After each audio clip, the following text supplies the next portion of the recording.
Okay, what is Yoga Nidra? It's interesting because you can be in the yoga world for many years and still have never heard of the word Yoga Nidra. Yoga Nidra actually means that it's yogic sleep. Now, sometimes people can get that mixed up and think that it means adult nap time, but that really is not the truth. The Nidra aspect is that it takes you from the waking state, the thinking state, all the way through the different levels of the brain waves that release you into deep relaxation. So that is Yoga Nidra. So the difference between the sleep is, I heard you say that brain wave. It brings you into a different kind of brain wave than with sleeping? Well, it's the same as sleep. So we start in our waking state, but we move into the deeper states of relaxation that also occur during the sleeping hours. But the goal, if there is a goal, which there really isn't, is to be able to navigate through these different layers of brainwave states and still be aware. So unlike when we take a nap and we close our eyes and then we wake up an hour later, we are actually moving through the brain waves and having that sense of awareness with that. It's the antidote for everybody in this. I mean, we're always doing. We're forgetting about the art of being. Yoga Nidra is about restoring that wellspring of being that is our birthright. It's here in every single moment. So it's up to us to dive in, to take that in and just to remember that we are the resource of all that it is we need. Yes, and that is part of the magic and the mystery of the practice. Is I've actually had people that have fallen asleep in class, but as soon as I call them out, they are awake. Yeah. So even if you are sleeping through the Yoga Nidra process, there is always a part of you that is awake. Right. That is part of why you can come out of that, like you're saying, you feel like you didn't know if you were awake or not. Mm-hmm. When you do come into that awareness, there's a clarity and a connection to this whole process of the benefit of being in deep relaxation. Yeah, yeah. And the body gets what it needs. So like if one of your students falls asleep in Yoga Nidra, that's what the body is needing. Mm-hmm. I always stress that the wisdom is, it comes forth in those times. So when it knows it has the safe container to relax, that's when the body does the most profound healing. If we don't feel safe, if we don't feel seen or heard, then, those become obstacles to us really being to get into that state where it's complete nourishment. What is the difference between Yoga Nidra versus meditation? Well, it is a form of mindfulness meditation, but what I like to think about this form of meditation is it's an embodiment practice. So instead of it being a meditation practice where you're trying to still the mind or you're trying to, just create calm by going up in your energy, this is really a coming down in and experiencing everything in the body as a messenger. So sensations, emotions, different temperatures, all of that becomes part of the meditation practice where there's no exclusion. Another difference between Yoga Nidra and regular meditation is it's a deep practice of welcoming and also befriending life in the body. Say more about that. So, for example, when I started my own meditation practice, I can now look back and realize that was a self-induced spiritual coma, because my goal was to come into this space where there were no thoughts, where there was, no stimuli. And actually, I got really good at it. But now I realize it was because I was getting up at 4:30 in the morning, and actually I was probably still quite asleep. But what would happen after I rose out of that meditation practice where I was able to go into long periods between the thoughts is that when regular life came in, I was immediately triggered by it. Simple things just like my son leaving the toilet lit up became a trigger, which normally that would not be. And I'll never forget the moment when I was drinking a cup of tea, and for some reason the TV was on and Oprah was on Soul Sunday, Super Soul Sunday, and talking to somebody, and they said, if your meditation practice is not benefiting those around you, it's not very powerful. And so when I heard that, I realized that form of meditation was just causing more separation. It was making it more specific to states. I had to have the stillness in order for it to feel like it's working.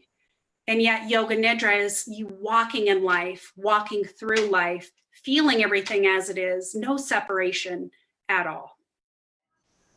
You know, sometimes I always would say, like, meditation is so hard. You know, like I would really, really struggle until I found the type of meditation that really served me and something that I could use, and I didn't have to be in, you know, a specific state, right? Yeah. Like I didn't have to have complete silence. Like I can do my meditation with my eyes open, you know, like I can. And that's the most beneficial. Yeah. And it's a slippery slope that we can go in with our meditation practice.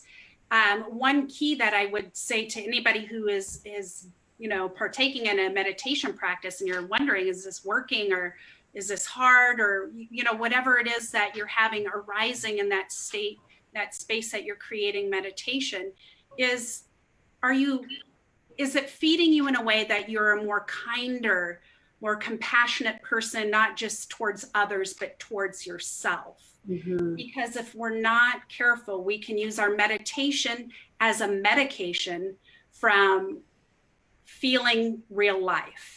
Yeah. And we all know that the more we put up the resistance patterns of just not meeting ourselves in our meditation practice, then we put that out into the world of not being able to meet the world as it comes to us on an ongoing basis.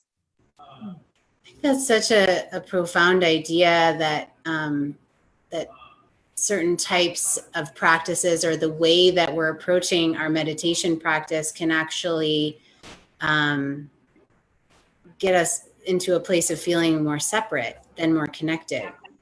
Yeah. So I think that's really important to investigate for those of us that practice meditation on a regular basis and evaluate the way in which we're approaching it, if not the actual meditation form itself. Yeah, so the iRest protocol was actually formulated by my teacher, Dr. Richard Miller, and he wanted to bring it into hospices, homeless shelters, to VA hospitals, and he realized quickly that they didn't want anything to do with the word yoga. So he changed the name to iRest, since he said everything was iPod, iTunes, he thought iRest. So he formulated a 10-step protocol that's non-secular. So it's for anybody and everybody. And it walks you through the various stages of our being. So we have this physical nature, which obviously we can feel and see, but we have these subtler layers. And just like all things, we're not just compromised of our physical body or our emotions or our thoughts. It's like making a cake. Everything kind of blends together. And so the iRest protocol is a step-by-step to feel into each of these layers of our being so that we can integrate back to the true remembrance of wholeness that we are. So it's not a knowledge base. It's not trying to feed you anything. It's trying to lead you into this place where you remember that your true nature is really this well-being of vitality, of joy, and of love in life. Mm-hmm. Well, one of the benefits of the iRest is in each session, we integrate and develop this inner resource within ourselves, which is a felt sense within of safety or of ease. And by doing so, whenever it is we come into challenges, we don't bypass them, but we come into feeling back within the body, that place where we actually feel anchored and grounded. And by doing so, that serves as the support to meet those challenging situations. I know for a fact that I would not be able to companion alongside those who are passing away had I not been able to meet the challenges and the intensity that comes along with that. So interestingly enough, the more you practice it, the more the practice remembers you. So it's not like you're like, oh, now I need to do my iRest meditation. It becomes part of your life. It lives through you. But we have to start with the foundation of integrating it into our body so that body can recognize that, okay, yeah, we are going into these states of welcoming, of befriending, of connecting, of seeing, and of hearing. And especially for teachers, I feel like as teachers, we see a lot of different brands of Yoga Nidra. There's just Yoga Nidra, there's iRest, you have things by the Bahar School. Like there's a lot of different variations and styles, it seems. So what should teachers know about that? And especially if they're looking to learn more about Yoga Nidra, do they need a certification? What are your thoughts? Yes, so that's a great question. So there are different frameworks of Yoga Nidra, different brands of Yoga Nidra, just as there are regular types of yoga. And all of them pretty much follow the same format. What I have noticed the differences is the subtleties of what the teachers have brought through. So not only do we have the structure of moving through the koshas, the layers of our being, we also have the transmission, if you will, of the Shakti, of the life of it that is delivered through these different brands. So each of them will be a little bit different. And of course, you can Google Yoga Nidra, and most of the schools have some type of online resource. But what I can say is that the committing to just the simplicity of a Yoga Nidra practice as a yoga teacher will greatly influence how classes even unfold, because the more you're able to contain and hold space for yourself, the more you can do it within the room. And you can certainly just get online and review some scripts. Like Jennifer Reese has a great Yoga Nidra script. Richard Miller's book has scripts in the back. Karen Brody's got scripts in the back. You can just read from those if you wish when your students are in Savasana. What that will do is that will be anchoring the body into deeper awareness. Sometimes when we're in Savasana and we've been through a whole class where we're just efforting, and we're releasing a lot of that pranic energy, at times it's really good to channel that energy in a mindful way rather than just letting it disperse.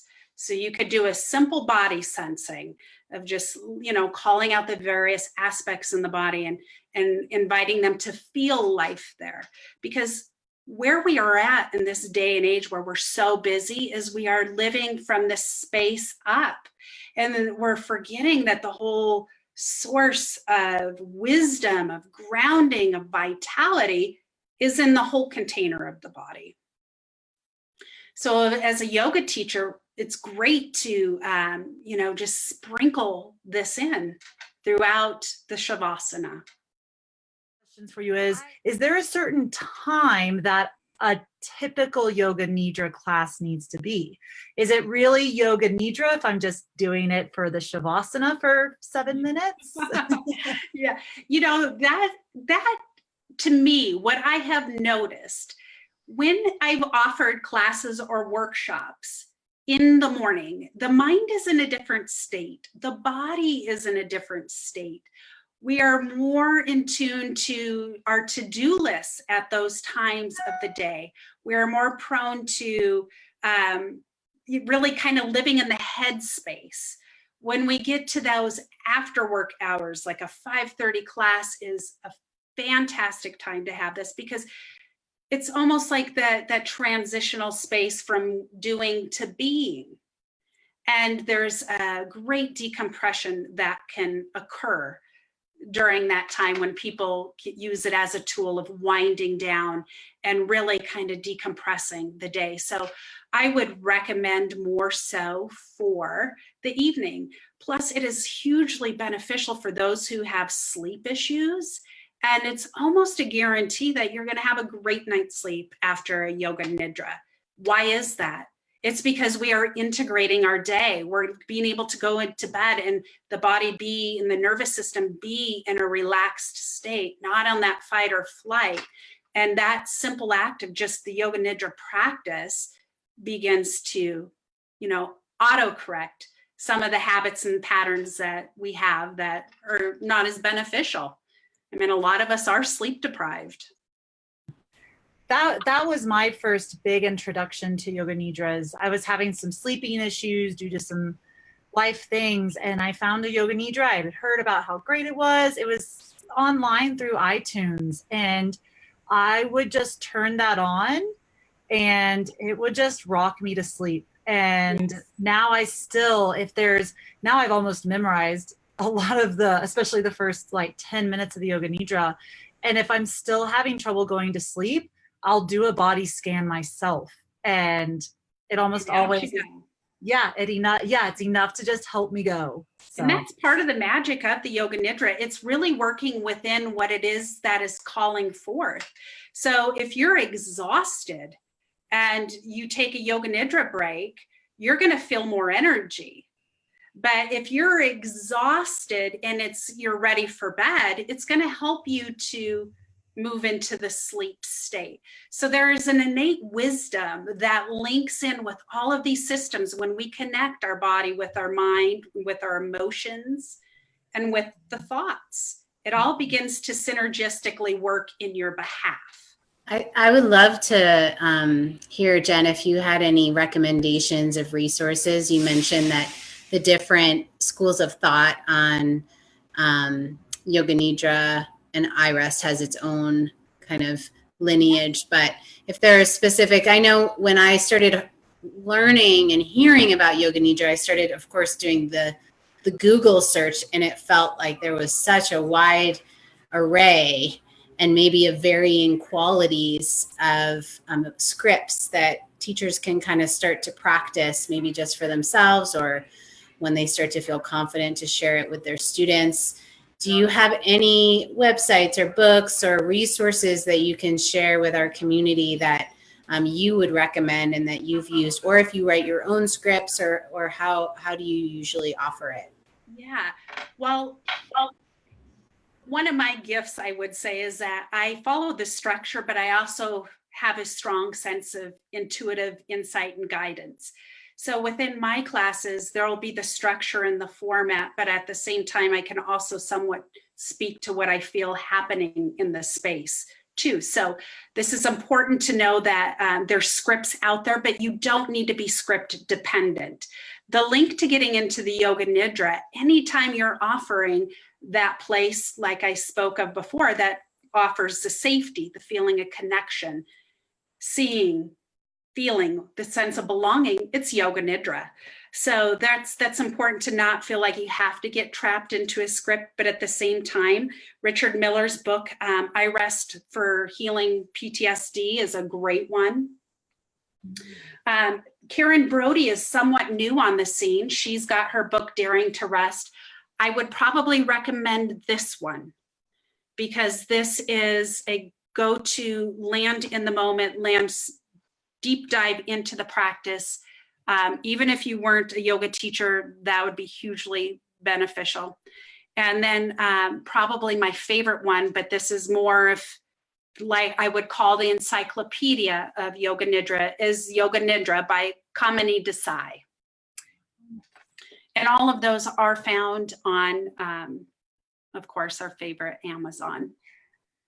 That's beautiful. And do you work with privates? How are you bringing it in? I know you teach a Yoga Nidra class, but you also work with privates and you bring into your hospice care, I assume? Yes, I'm getting ready this fall to launch my own program, which is called Deep Restore for Rest and Resiliency. And so what that is going to be, that's going to be the formal practice, but it's also going to be some bite-sized meditation practices that are hugely powerful to anchor peace and presence as you go about your day. So as you're sitting at the stoplight or as you're in the grocery store, it's teaching tangible practices that can transform your life. So it's incorporating both the best of both worlds. And I also do private sessions. A lot of my clients have been dealing with pain issues, some of that physical, some of it illness, and some of it's just emotional pain. And what we do is through the series of one-on-one sessions is we really get to the root of what is creating the resistance to lock in that pain. And it doesn't mean that the pain always goes away, but we learn a different way of being with pain, which is hugely important so that we don't fuse with our pain. And that's so that we can enjoy our life and have freedom and energy and still sometimes go through these challenges that we do. Yeah. So yes, my Facebook page is on Deep Restore. If anybody would like to look on that or like that, I also keep updates of what else it is that I'm offering in the community.